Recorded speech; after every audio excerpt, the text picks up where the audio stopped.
Hello guys! Merry Christmas! Bali, ito pala yung outfit ko. Pumunta pala ako kila mama niyan. Dahil dun nga ako magsiselebrate ng Pasko. Kasama syempre ang baby ko na si Baby Mandy. At ito na, dumating na pala kami. Tingnan nyo naman si Mandy. Si Ate Sophie na kaagad ang inatupag niya. At nag-ready na pala akong gumawa ng tacos. Bali, gumawa lang pala ako ng salsa. Tapos yung sauce niya. Pati yung mga repolyo, prepare ko na din. At ayan, gumagawa na muna ako ng salsa. Wala naman akong recipe sinusundan yan guys. Basta sa tingin ko kung ano yung panlasa na gusto ko, yun na yun. At ayan, ginisa ko na nga yung mga kamatis para maging sauce siya. Hindi naman buong-buong sauce, kumbaga magiging siya, watery. At nilagyan ko na ng pampalasa. Pasensya na guys, yung voice over ko medyo maingay kasi alam niyo na, Pasko, maingay mga kapitbahay at si mother.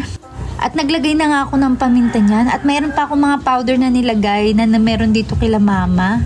Parang onion powder ata yung nailagay ko kanina. At medyo matagal nga itong panggiling ng ng pepper. Ayan nga, at tingin kong kulang pa, so dadagdagan ko pa yan. Pero okay na din yan siya guys, kaysa magdikdik ka pa ng paminta. Hindi kasi kami bumibili ng powder na pepper kasi parang hindi ganun ka lasa ang pepper pag yun yung nilalagay. Ang next ko naman niluto ay yung beef. Beef yung nabili ni mama, kaya yan yung lulutuin ko. Pero usually pork lang naman yung ginagamit ko kasi namamahalan ako sa beef. Pero mas masarap pala talaga yung beef sa tacos. Siguro kasi yun naman talaga yung ginagamit.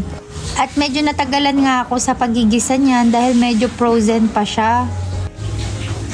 At after niya, nilagyan ko na rin pampalasa, nilagyan ko ng patis, paminta, oyster sauce, at saka ng asin. Nilagyan ko yan ng konting asin. Pero yung iba talaga may taco powder talaga silang nilalagay. Pero ako kasi hindi, kasi medyo matapang na masyado yun. Kaya okay na kami sa ganyan. At kami lang naman din talagang magpamilya. Wala nga balak pumunta yung kuya ko dito. Pero ang sabi niya, sasaglit daw siya. Para kahit papano magkasama man kami. Kahit hindi naman sa saktong alas 12. Kasi may duty yung kuya ko. At yung ate ko, hindi pa naman siya nakakauwi. Baka January, makauwi na siya. At habang ginagawa ko nga ito, ay si Mandy nakikigulo dun sa mga bisita ng pamangkin ko. At tuwang-tuwa nga sa kanya. At sabi, napaka-cute naman itong anak ko. At sobrang bait ng aso ko. Siyempre si Mandy pa ba? Hindi na talaga bago yan kasi lahat ng tao gustong-gusto ni Mandy. At ito na nga yung beef. Ang sarap niyan guys, promise. At ito na yung sumunod kong ginawa. Gumawa na ako ng cheese sauce. At ang ginamit ko palang cheese dyan is Magnolia cheesy. Baka naman Magnolia, charot.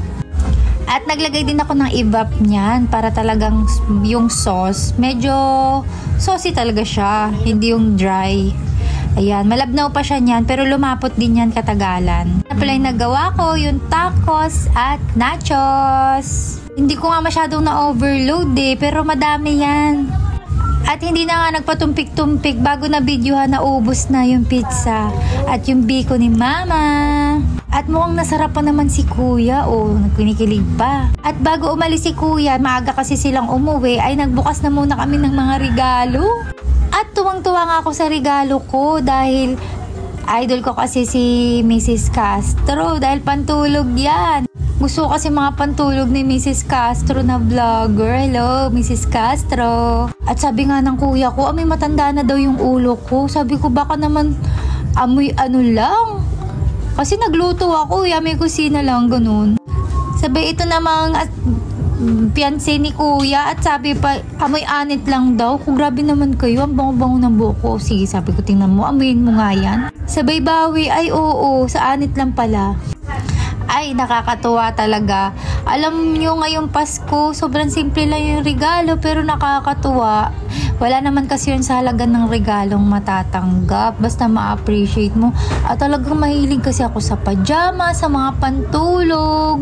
At tingnan nyo naman, aso pa yung nakadesign dyan. Kaya tuwan-tuwa din talaga ako.